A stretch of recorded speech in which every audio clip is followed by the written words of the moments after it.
Très bien, la vidéo d'aujourd'hui est inspirée d'une question de Bill, un de mes soutiens sur Patreon. Merci à lui pour sa question. Et la question de Bill est intéressante parce qu'il a joint à sa question un extrait vidéo. Et il s'agit d'un extrait de la série télévisée Vikings. Je vais être honnête, en toute transparence, je n'ai jamais regardé la série télévisée Vikings. Je n'ai jamais eu envie de la regarder. Vous savez, il y a ces types qui ressemblent à un mélange de guitaristes de heavy metal et de motards. Et ces personnes sont censées être, vous savez, les Danois du 9e siècle. Je veux dire, c'est juste absurde, vous voyez ? Avec leurs pantalons en cuir et bracelets à pointe, franchement, c'est ridicule. Mais dans le message de Bill, il inclut cet extrait de Vikings, qui montre une actrice censée être l'épouse d'Alfred le Grand, ayant une liaison avec un viking. Donc dans cette série, tu sais, la femme d'Alfred le Grand a une liaison avec un viking. Et Bill me demande, est-ce qu'il y a une base historique à cela ? Y a-t-il quoi que ce soit dans l'histoire qui indique qu'une telle chose aurait pu se produire ?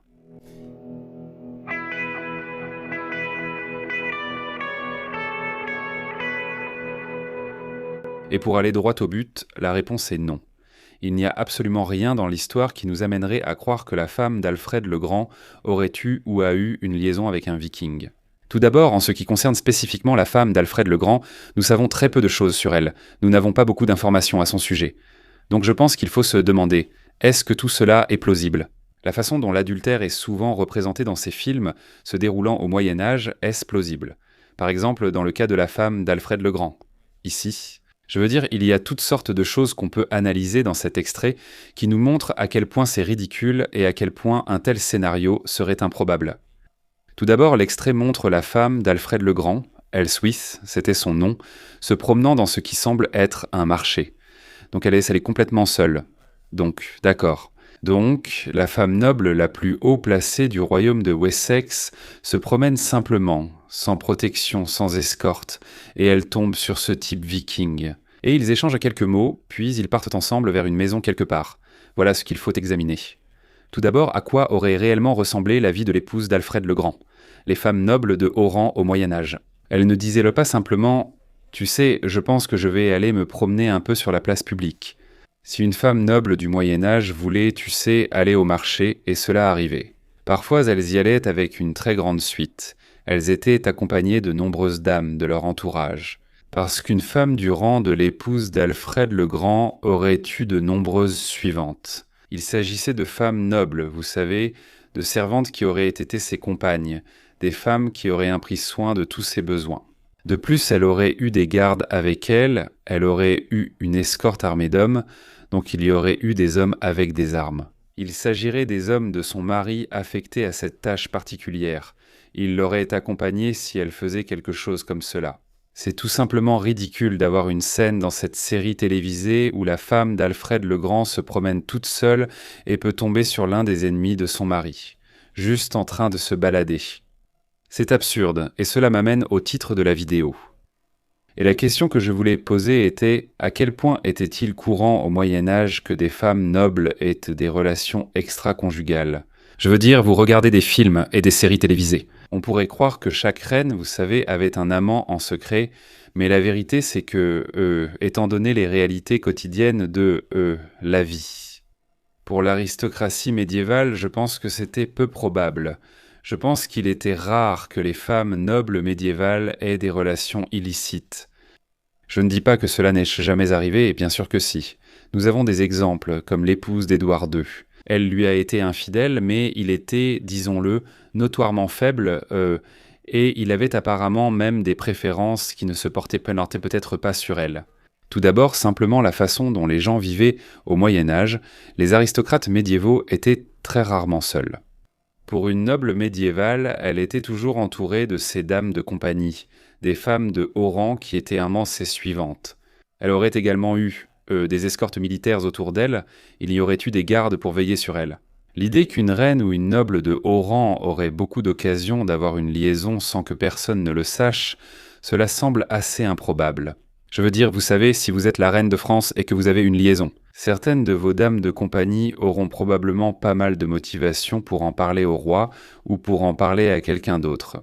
Dans l'environnement médiéval, il y avait peu d'occasions, contrairement à aujourd'hui où les bâtiments ont de nombreuses pièces. Les forteresses et les maisons médiévales avaient moins de pièces que, vous savez, les bâtiments d'aujourd'hui. Il y avait tout simplement moins d'occasions de se retrouver dans un endroit où l'on était totalement isolé.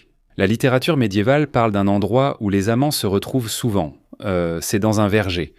Un verger dans l'environnement médiéval pouvait être un lieu plus privé, parce que c'est un peu à l'écart, un groupe d'arbres qui offre peut-être un peu d'abri. Mais encore une fois, l'idée que, comme la reine de France puisse simplement s'éclipser dans un verger quelque part et retrouver son amant. Je veux dire, c'est assez improbable parce que les gens autour d'elle sauraient rien ce qu'elle fait. Je pense qu'il faut aussi considérer que, pour les femmes aristocratiques médiévales, l'adultère était socialement très inacceptable. C'était quelque chose qui pouvait ruiner votre réputation dans la société. Une noble du Moyen-Âge ferait-elle cela ? Je veux dire, elle pouvait même risquer sa vie, son mari pouvait prendre des représailles très graves contre elle. Et puis aussi, je pense qu'il faut prendre en compte la réalité de la religiosité médiévale. La vérité, c'est que c'était l'époque de la piété, et beaucoup de femmes aristocratiques médiévales étaient très pieuses. Elles prenaient leur foi très au sérieux. Comme je l'ai dit plus tôt, on ne sait pas grand-chose sur la femme d'Alfred le Grand, mais selon une tradition, c'était une femme très sainte et pieuse. Je pense que c'est bien plus probable que cette idée totalement infondée selon laquelle elle aurait une liaison avec un viking.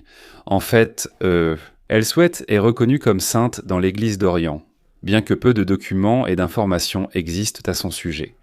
Si vous faisiez une série télévisée sur elle, ou vous savez, une série télévisée dans laquelle elle allait apparaître, il serait beaucoup plus logique de la présenter comme une épouse pieuse et dévouée, fidèle à son mari. C'est bien plus probable, d'après ce que nous savons d'elle, que l'idée qu'elle ait eu des liaisons illicites avec des vikings, ce qui serait pratiquement impossible.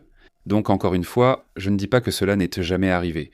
Je ne veux pas donner l'impression qu'à aucun moment les femmes aristocratiques médiévales n'ont été infidèles. Je pense qu'il y a eu de nombreux exemples de cela, mais je crois qu'il faut garder à l'esprit que c'était probablement quelque chose de rare. C'était quelque chose d'inhabituel pour une femme de ce rang à l'époque.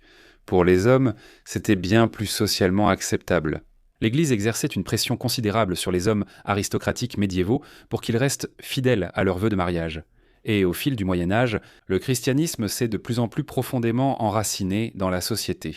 Il est devenu de plus en plus difficile pour les hommes médiévaux de s'en tirer ainsi. Mais vous savez, il y avait une plus grande tolérance pour cette idée que, vous savez, les hommes fassent leurs frasques de jeunesse et ce genre de choses. Il était certainement plus socialement acceptable, par exemple pour un chevalier, d'avoir une maîtresse avant de se marier. Vous savez, Richard Cœur de Lion, par exemple, il avait un fils illégitime. Mais vous savez, pour les femmes, bien sûr, il y avait une très forte pression sociale pour qu'elles restent vierges jusqu'au mariage, et ensuite, une fois mariées. Vous savez, c'était absolument un péché impensable si une noble médiévale violait ses vœux matrimoniaux. Mais nous avons de nombreux exemples de nobles médiévaux qui étaient très fidèles à leurs épouses. Bien sûr, Louis IX de France était célèbre pour cela, tout comme Guillaume le Conquérant. Fait intéressant, lui, malgré toute sa brutalité en tant que souverain, il était très fidèle à son épouse. C'est juste pour donner un exemple de ce dont je parle ici. Si l'on regarde l'une des plus célèbres, soi-disant femme fatale du Moyen-Âge, Aliénor d'Aquitaine, je pense qu'on la considère un peu comme une femme fatale. Ses ennemis étaient nombreux à l'accuser d'être une adultère. On disait, vous savez, qu'elle était une femme qui avait de nombreux amants, ce genre de choses. Et même aujourd'hui, beaucoup de ses admirateurs disent cela à son sujet. Ils diront, eh bien vous savez, elle n'était pas retenue par ces vieilles maximes morales médiévales poussiéreuses. Elle a eu toutes sortes d'hommes avec qui, vous savez, elle est sortie. La vérité, c'est que les historiens ont depuis longtemps souligné qu'il y a de fortes chances qu'Aliénor d'Aquitaine n'ait jamais eu de relations illicites. À un moment donné, elle a été emprisonnée dans une tour par son mari, le roi d'Angleterre, Henri II, mais pas parce qu'elle était infidèle, mais parce qu'elle a fomenté une rébellion contre lui. Oui, je veux dire, la vérité, c'est que nous ne savons pas. Nous n'avons aucun moyen d'en être sûrs. Mais en ce qui concerne les preuves dont nous disposons, il n'y a vraiment pas grand-chose de convaincant qui montre qu'elle ait eu une liaison. Nous n'avons que des rumeurs et des accusations de ses ennemis ou de personnes en conflit avec elle. C'est essentiellement tout ce que nous avons concernant l'idée qu'elle avait des liaisons. Mais il n'y a vraiment pas de bonnes preuves qu'elle ait eu des liaisons. Donc il se peut très bien qu'elle n'ait jamais eu de liaison de toute sa vie. Elle a peut-être toujours été fidèle à son mari. Et elle a eu 2 maris. D'abord, elle a été mariée au roi de France, puis au roi d'Angleterre. Et encore une fois, je pense qu'il faut se pencher sur la question de l'opportunité. Aliénor d'Aquitaine a-t-elle jamais eu l'occasion d'avoir une liaison ? Il se peut très bien qu'elle n'ait jamais eu cette opportunité. Et enfin, pour revenir à l'inspiration initiale de cette vidéo, je voudrais remettre en question la logique même de présenter l'épouse d'Alfred le Grand comme étant infidèle envers lui. C'est une figure historique dont tout ce que nous savons nous amène à avoir une perception très positive de lui. C'était un grand roi, un homme qui a défendu son royaume face à des circonstances très tournantes, très difficiles. C'était aussi un roi qui se souciait beaucoup du bien-être de ses sujets, qui s'intéressait à l'éducation, qui a offert l'éducation, qui a fait toutes sortes de choses pour améliorer la vie de son peuple. Et donc je pense qu'il y a une certaine obligation, à mon avis, d'être fidèle à l'histoire et de raconter un récit historique aussi fidèle que possible à la réalité historique. Évidemment, il y a une certaine marge de manœuvre pour la licence artistique, mais même si quelqu'un disait « Vous savez, eh bien, nous pensons simplement que cela ferait une très bonne histoire », en même temps, je pense que c'est vraiment injuste envers l'histoire d'Alfred le Grand de le représenter de cette manière. On peut certainement dire qu'il y a des personnages historiques qu'il ne représenterait absolument jamais de cette façon. Par exemple, il ne dévierait jamais de l'histoire ni ne les montrerait sous un jour très négatif par respect pour ces personnages historiques. Pourquoi cela ne s'applique-t-il pas à Alfred le Grand ? Je pense que ça devrait, ce qui montre une certaine mauvaise foi des créateurs de Vikings. Je trouve qu'il est injuste de présenter la femme d'Alfred le Grand comme infidèle. C'était clairement un mauvais choix. Très discutable. Mais en tout cas, merci pour la question, Bill. Je pense que cela soulève des questions importantes concernant le monde médiéval auquel nous devrions nous intéresser. Je voudrais juste terminer cette vidéo par une petite annonce. Le site de christianchanel.com m'a demandé d'écrire le scénario de leur nouvelle série télévisée sur les croisades. Le titre de la série est Knights of the Cross. Il s'agira d'un drame historique se déroulant pendant les croisades. Pensez à une série du type Game of Thrones, sauf qu'il s'agira d'une vision historiquement précise des croisades.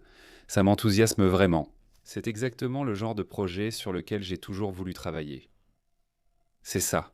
C'est une série télévisée en prise de vue réelle sur les croisades. Je l'écris et je suis ravi. Vous pouvez soutenir le projet. Cliquez sur le lien ci-dessous. Inscrivez-vous sur christianchanel.com. Utilisez le code promo Knights pour soutenir le projet Knights of the Cross, la série télévisée, et bénéficier de 10% de réduction. Voilà, j'ai hâte que vous découvriez cette série.